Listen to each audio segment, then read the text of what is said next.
नमस्कार, मैं हूं विद्यासागर। स्वागत है आप सभी का देवभूमि में। और बुलेटिन में सबसे पहले बात इस वक्त की बड़ी खबर देहरादून से आ रही है, जहां पर तीलू रौतेली पुरस्कार पर आम आदमी पार्टी ने सवाल उठाया है। चयन समिति के चयन पर आम आदमी पार्टी ने सवाल खड़ा किया है। पुरस्कृत में आधे से अधिक पर भाजपा होने का आरोप है। आम आदमी पार्टी के प्रवक्ता संजय भट्ट ने पत्रकार वार्ता में ये आरोप लगाए हैं। बता दें कि आप प्रवक्ता संजय भट्ट ने पत्रकार वार्ता के दौरान कहा कि भाजपा महिला मोर्चा की महिलाओं को तीलू रौतेली पुरस्कार देना उत्तराखंड का ही नहीं वरन वीरांगना तीलू रौतेली का भी अपमान है।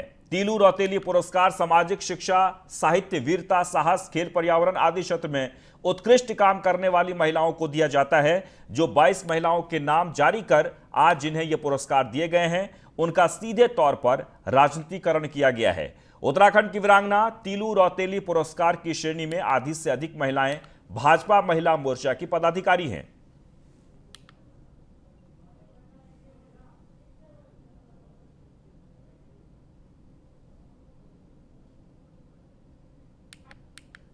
सीधी बात है, क्या उत्तराखंड की जो परंपरा है, उत्तराखंड की जो संस्कृति है, उत्तराखंड का जो ध्येय है, जो उत्तराखंडियत है, वो गवाही देती है कि हमारी राज्य की वीरांगना तीलू रौतेली जी, जिन्होंने 15 से 20 साल की उम्र में 7 युद्ध लड़े, 15 से 20 साल की उम्र में 7 युद्ध लड़े और जीते, चांदकोट से लेकर सल्ट तक जीता, क्या उनके नाम से जो पुरस्कार वितरण कर रही है सरकार, उसका राजनीतिकरण होना?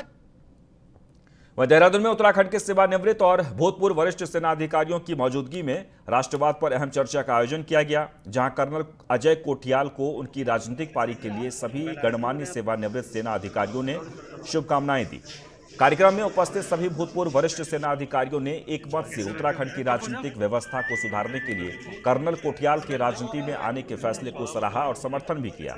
वहीं ब्रिगेडियर सर्वेश डंगवाल ने उत्तराखंड के मौजूदा हालातों का जिक्र करते हुए कहा कि कर्नल कोठियाल ने राजनीति में आने का एक साहसिक फैसला लिया है। उन्होंने कहा कि कर्नल कोठियाल जिस तरह से उत्तराखंड के गांव-गांव घूमकर लोगों से संवाद कर रहे हैं, उनकी समस्याओं से रूबरू हो रहे हैं, वो उनकी उत्तराखंडियत को दर्शाता है। वहीं कर्नल अजय कोठियाल ने सभा को संबोधित करते हुए सभी पूर्व वरिष्ठ सेना अधिकारियों को उनका समर्थन करने के लिए धन्यवाद देते हुए कहा कि उनके समर्थन से उनका जोश बढ़ता है। कर्नल कोठियाल ने कहा कि उन्होंने यूथ फाउंडेशन के जरिए जब रोजगार उत्पन्न किए गए तो उन्हें महसूस हुआ कि वे इस काम को सरकार का हिस्सा होकर भी बढ़ा सकते हैं, इसलिए उन्होंने राजनीति के मैदान में उतरने का फैसला लिया है। कर्नल कोठियाल ने बताया कि उनके पास राजनीति में आने के लिए राष्ट्रीय पार्टियां कांग्रेस और भाजपा दोनों के विकल्प मौजूद थे, लेकिन कहीं ना कहीं उनके मन में उत्तराखंड के लिए कुछ बेहतर करने के लिए प्लान थे, जिसे राष्ट्रीय पार्टियां अड़ंगे लगाती, क्योंकि उत्तराखंड की सरकार दिल्ली से चलती है। इस दौरान सभा में मौजूद पूर्व अधिकारियों ने कर्नल कोठियाल के समर्थन में अपने विचार रखे। हमें बहुत खुशी है कि अजय कोठियाल पॉलिटिक्स में आए हैं और हमारा उनका साथ काफ़ी पुराना है और आर्मी में उन्होंने बहुत कुछ अचीव किया है। उसके बाद काफ़ी सेवा की है लोगों की हमारे गढ़वाल में, और हम ये कामना करते हैं कि जो पथ उन्होंने पकड़ा उसमें वो सफल रहें। हमें बहुत खुशी है कि अजय कोठियाल पॉलिटिक्स में आए हैं और हमारा उनका साथ काफ़ी पुराना है और आर्मी में उन्होंने बहुत कुछ अचीव किया है। उसके बाद काफ़ी सेवा की है लोगों की हमारे गढ़वाल में, और हम ये कामना करते हैं कि जो पथ उन्होंने पकड़ा उसमें वो सफल रहें। हम लोग जो हैं अपना समर्थन जो है इनको देकर इनकी हौसला अफजाई करें, इनको इस बात का विश्वास दिलाएं कि इन्होंने जो है वो सही कदम लिया है अपने जीवन काल में, और कम से कम एक जैसे संगठन का एक भरोसा होता है, संगठन का एक विश्वास होता है, उसी तरीके से हमारा एक परिवार जो है उसका अगर विश्वास इनको मिल जाए तो उससे इनकी ऊर्जा जो है वो दिन दुनी रात चौगनी हो जाएगी। अपने विचार से अगर मैं करने की कोशिश करूँगा तो मेरे को ना बहुत सारे डिसीजन जो है वो ऊपर से जो आते हैं उन्हीं को लेके चलना पड़ेगा। आम आदमी पार्टी ने मेरे को अप्रोच करा, मेरे को आम आदमी पार्टी अच्छी लगी, क्योंकि जैसे ब्रिगेडियर पटवाल सर कह रहे थे, उन्होंने वो मुद्दे साबित करके दिखाए हैं जो कि आज उत्तराखंड में भी एसेंशियल रिक्वायरमेंट जिनको बोलते हैं माना जाता है। मैं अपने ही जज्बे से, अपनी इच्छा से कुछ काम करने की कोशिश कर रहा हूँ और उसमें मेरे को पक्का आज और भरोसा बढ़ रहा है जब आप सब आए। जिस तरीके से मैं आपसे ना आंख मिला करके देख करके बात कर पा रहा हूँ और मेरे को जो दिख रहा है कि आप लोग सब आगे भी मेरे को इसी तरीके से सपोर्ट, हौसला देते हैं। तो कृषि कल्याण मंत्री सुबोध उनियाल ने भोपाल में मध्य प्रदेश के मुख्यमंत्री शिवराज सिंह चौहान से मुलाकात की है। इस दौरान दोनों नेताओं ने एक दूसरे के राज्य की प्रगति और ताज़ा हालातों की जानकारी साझा की है। बता दें कि मध्य प्रदेश सरकार की तरफ से प्रधानमंत्री गरीब कल्याण अन्न योजना के तहत आयोजित अन्नोत्सव के लिए 2 दिवसीय भोपाल दौरे पर हैं सुबोध उनियाल।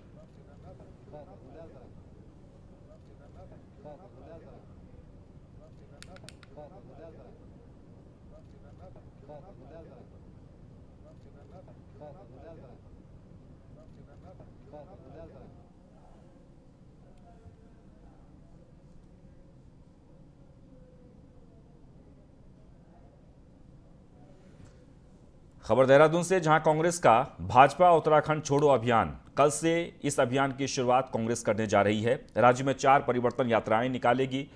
पूर्व सीएम हरीश रावत ने बीजेपी पर निशाना साधा। बीजेपी ने राज्य की भावनाओं को तोड़ा है, ये कहते हुए हरीश रावत जनहित के मुद्दों को लेकर कांग्रेस राज्य में जाएगी। और क्या कुछ कहा हरीश रावत ने, सुनिए।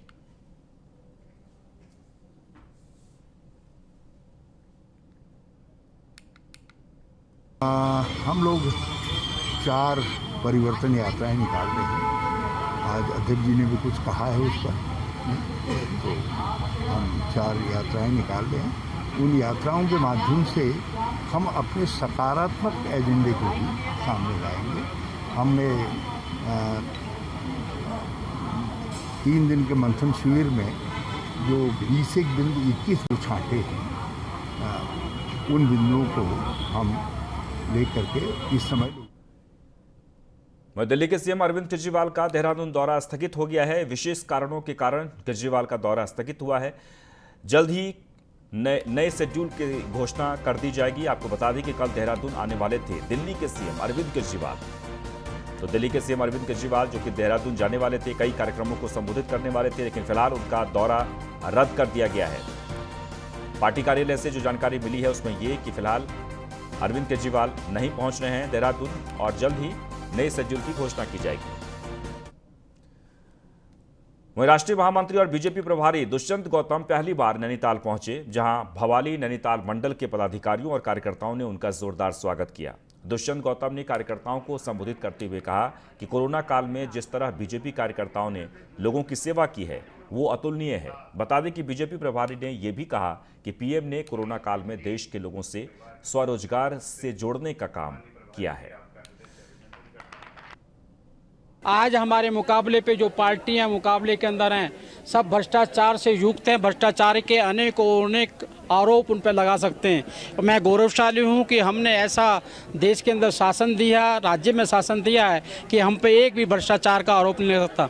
यहाँ के उत्तराखंड के बुद्धिजीवी लोग जिन्होंने उत्तराखंड का निर्माण किया था, उनको बहुत दुख था पीछे जो हमने उत्तराखंड के अंदर भ्रष्टाचार देखा है। लेकिन आज यहाँ की जनता खुश है। यहाँ की खुशहाली के लिए अनेक चुनौतियाँ हमारे सामने हो सकती हैं।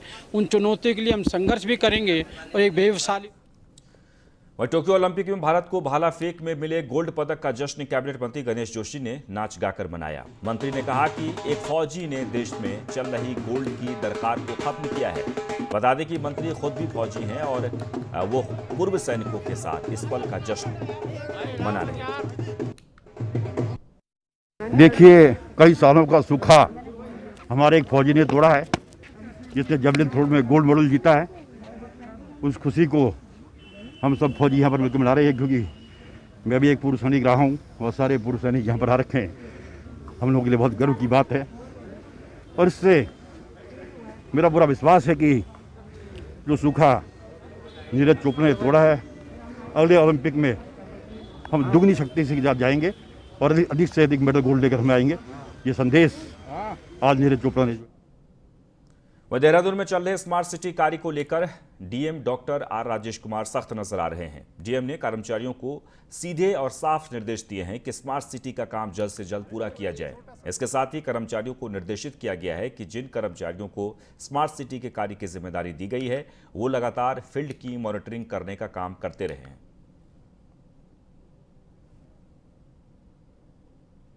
देखिए, स्मार्ट सिटी पे मैंने अपने जितने भी अधीनस्थ हैं सबको स्पष्ट निर्देश दिए हुए हैं कि सब लोग फील्ड में रहेंगे, फील्ड में जाके अपने स्तर से तेज़ी काम जो है निपटाएंगे। और जनता के सहूलियत के लिए मैंने हर जहाँ पे भी बोर्ड्स लगे हुए हैं स्मार्ट सिटी के बोर्ड्स, वहाँ पे एक मैंने ठेकेदार की ओर से भी कंस्ट्रक्शन एजेंसी की ओर से भी एक नंबर प्रदर्शित करने के लिए कह दिया है।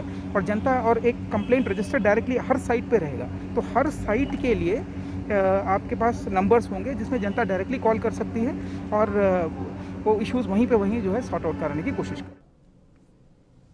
और इसके साथ ही इस बुलेटिन में बस इतना ही, लेकिन ताज़ा तरीन खबरों के लिए आप बने रहें न्यूज़ 1 इंडिया के साथ। नमस्कार।